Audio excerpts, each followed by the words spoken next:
So recently, the Edo State Governor made a comment perceived as threats against Peter Obi. What's your take on that, especially looking at the intolerance that the APC is displaying? That's Peter Obi's problem with the Edo State governor.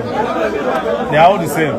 So, but it affects you as an opposition. It doesn't affect me because if I want to go anywhere, let them come and stand in my way. They can't. They threaten people, they can threaten, not us.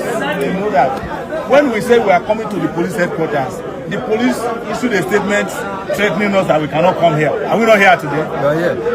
So, I don't want to be distracted by all those side talks about if the governor of Edo State threatens me, we will take people down there and dethrone him as the governor of the state. When the people are talking, when they take over the street, all oppressors will run away. When people take over street, oh, when people take over street, all oppressors run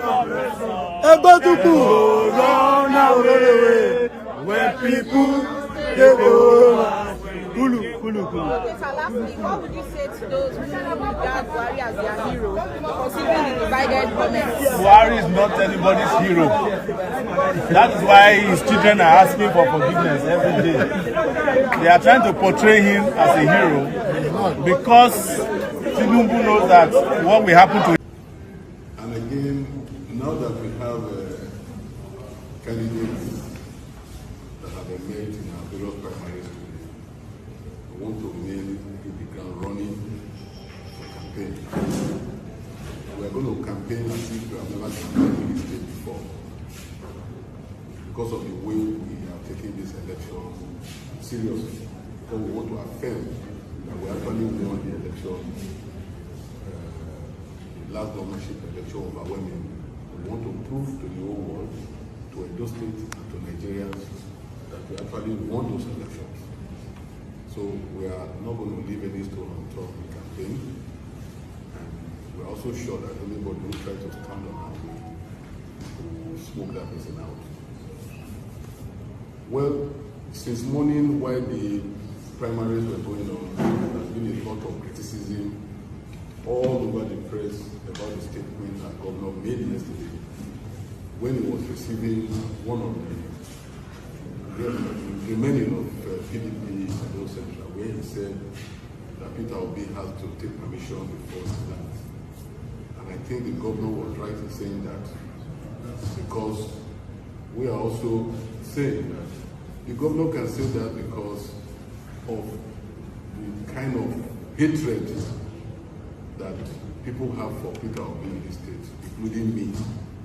And when you have people, so many of us that have such hatred for people like that, especially when they came to Edo State and people died, it is proper for him to tell the governor before he will come, so that people like us will be sent on errand out of Edo before he can come and possibly go. I'm sure that's the reason why the governor made that statement. Is that why the governor made that statement, and it's correct, and we support him in whatever he's saying. So whatever anybody is saying, they're just saying rubbish. And I also want to send a message to people who call themselves APC in this state, that they should be very careful, because we only have PDP remaining, not APC. So if you want to identify with APC, you have to leave Edo for us. That is my message to all of them. And we want to appeal to Edo State people, and more especially where those elections are going to be held, that we will campaign and we all see the good work the governor is doing for the state. And to be able to tap into that, they have to also ensure that they vote so that we can have one way. While the federal legislators are working at federal to attract things to the state, the governor will also be working with that synergy. Their various constituencies will benefit more from government. So they should, we are going to campaign to them, to let them know that we are going to work for them, and we also appeal to them to vote for our candidate at the end of the day.